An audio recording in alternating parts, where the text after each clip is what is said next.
Shalom, selamat pagi Bapak Ibu, Saudara-saudari. Selamat berjumpa kembali dalam Renungan Harian Toraja edisi hari Minggu tanggal 25 Mei 2025. Kita bersyukur oleh karena pemeliharaan dan penyertaan Tuhan, sehingga pada saat ini kita masih diberikan waktu dan kesempatan untuk menikmati hari baru, hari karunia Tuhan. Mengawali segala kegiatan kita hari ini, mari bersama-sama mengambil waktu sejenak untuk belajar firman Tuhan. Bacaan kita hari ini terdapat dalam 1 Tawarik pasal 12 ayat 16 sampai 22. Sebelum kita mendengarkan dan merenungkan firman Tuhan, mari kita berdoa. Allah Bapa kami dalam surga, pada pagi hari ini kami mengucap syukur atas kasih dan penyertaan Tuhan di dalam kehidupan kami. Segala puji dan hormat hanyalah kepada-Mu ya Tuhan. Dan pada pagi hari ini kami akan membuka firman-Mu, kemudian membaca dan merenungkan.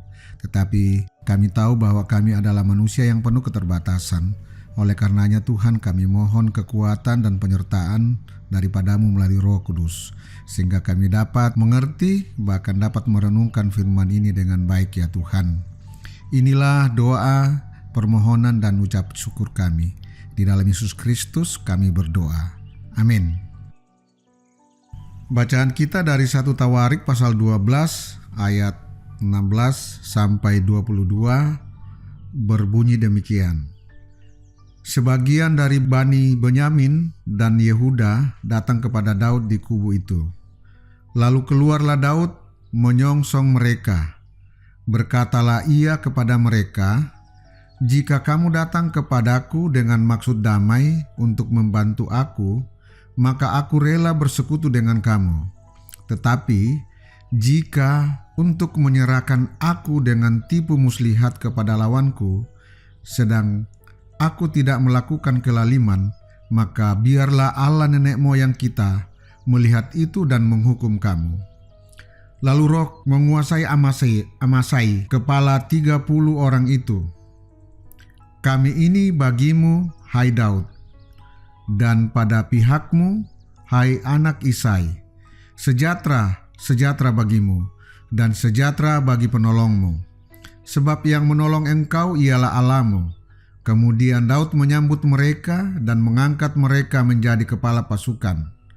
Juga dari Manasye ada yang menyeberang memihak kepada Daud.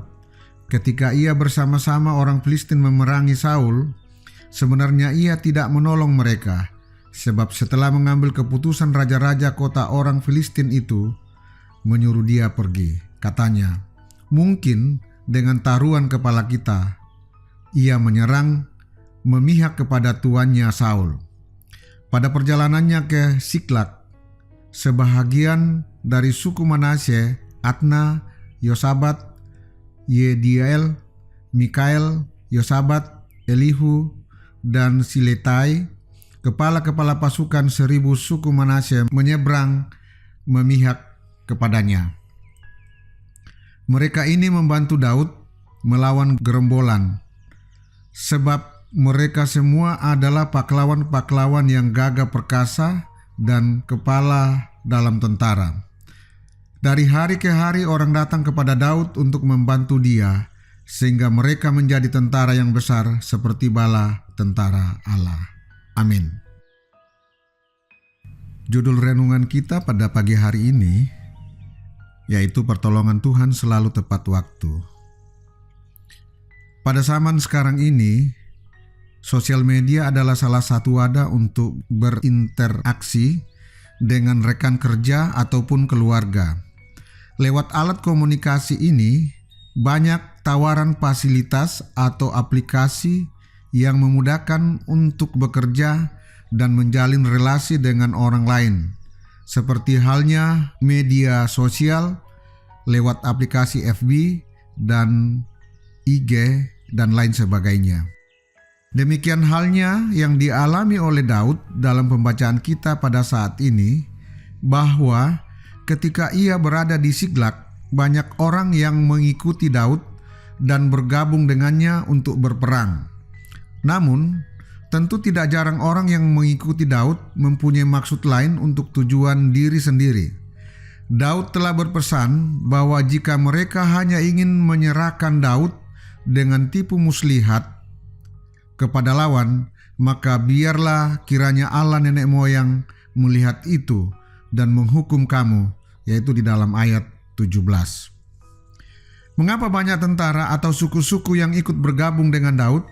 Hal itu dikarenakan mereka menyadari bahwa Daud bisa menang dan berhasil saat berperang. Itu semata-mata karena Allah turut bekerja dan memberkati Daud. Ini sangat jelas dalam pembacaan kita pada ayat 18. Dan itulah yang membuat mereka ingin bergabung dengan Daud, karena mereka menyadari pertolongan Tuhan yang senantiasa nyata bagi Daud. Daud menang bukan karena ia memiliki banyak pasukan tentara, namun karena Tuhan bersama dengan dia. Sekalipun demikian, ada saja dari orang-orang yang mengikuti Daud yang hendak berlaku curang terhadapnya. Bagaimana dengan orang percaya saat ini? Motivasi apa yang mendorong untuk mengikuti atau mengikut Tuhan? Marilah menjadi pengikut Tuhan yang penuh dengan ketaatan dan kesetiaan serta kerendahan hati. Aminilah bahwa pertolongan Tuhan itu sempurna dan tepat waktu. Mari membangun relasi dengan sesama dengan selalu mengandalkan Tuhan. Amin. Bapak, Ibu, saudara-saudari, setelah kita mendengarkan firman Tuhan dan merenungkan, mari kita masuk dalam doa syafaat. Puji dan syukur hanya kami panjatkan kepadamu Tuhan, oleh karena Tuhanlah pohon kehidupan kami. Pada pagi hari ini Tuhan, kami telah membaca firman-Mu dan merenungkan. Biar kiranya kami selalu menandai bahwa pertolongan adalah berasal daripada-Mu ya Tuhan. Biarlah kami selalu mengandalkan Tuhan di dalam kehidupan kami. Pada pagi hari ini Tuhan, kami menyerahkan seluruh kehidupan kami ke dalam tangan pengasihan-Mu. Oh Tuhan, berikanlah kekuatan, kesehatan yang baik, kemampuan untuk menjalani kehidupan kami. Baik yang bekerja, baik yang berusaha, baik yang menjalankan usaha, baik yang berada dalam pendidikan, baik yang bertumbuh, bahkan di dalam segala keberadaan hidup kami, bahkan orang-orang tua kami di dalam usia indah ya Tuhan, yang Kau berkati juga mereka ya Tuhan, sehingga mereka juga tetap merasakan kasih dan penyertaan Tuhan di dalam kehidupan mereka. Pimpin dan sertai kami ya Tuhan. Biarlah damai sejahtera Tuhan dan keselamatan-Mu selalu menaungi kehidupan kami masing-masing. Kami juga mendoakan anak-anak-Mu yang bergumul. Di dalam setiap pergumulan mereka, apapun pergumulan mereka ya Tuhan, kiranya Tuhan hadir di tengah-tengah kehidupan mereka, memberikan kekuatan, kemampuan, bahkan Tuhan bukakan jalan keluar bagi mereka, sehingga mereka boleh keluar dari pergumulan tersebut, dan mereka menandai bahwa Tuhanlah penolong mereka di dalam kehidupan mereka. Kami juga mendoakan pembangunan gedung gereja Jemaat Lahiroi Balikpapan. Kiranya Tuhan tuntun dan sertai segala tukang, bahkan segala pengelola, bahkan tenaga-tenaga yang terlibat di dalam pembangunan tersebut. Berkati kami jemaat, bahkan orang-orang yang Tuhan perkenankan untuk membantu kami di dalam segala hal. Ya Allah Bapa kami dalam surga, biarlah gedung ini menjadi gedung yang baik, yang kuat, dan dapat kami tempati untuk beribadah kepada-Mu ya Tuhan. Allah Bapa kami dalam surga, terima kasih Tuhan atas segala kebaikan-Mu. Segala kehidupan kami ke depan Tuhan kami serahkan ke dalam tangan pengasihan-Mu.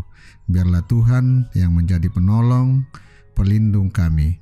Di dalam Yesus Kristus kami berdoa. Amin. Bapak, Ibu, Saudara-saudari, demikianlah renungan harian teraya pada hari ini dari Jemaat Lahiroi Balikpapan.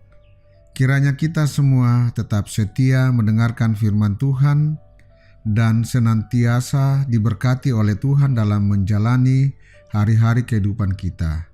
Sampai jumpa pada renungan harian berikutnya. Tuhan Yesus memberkati kita semua. Shalom.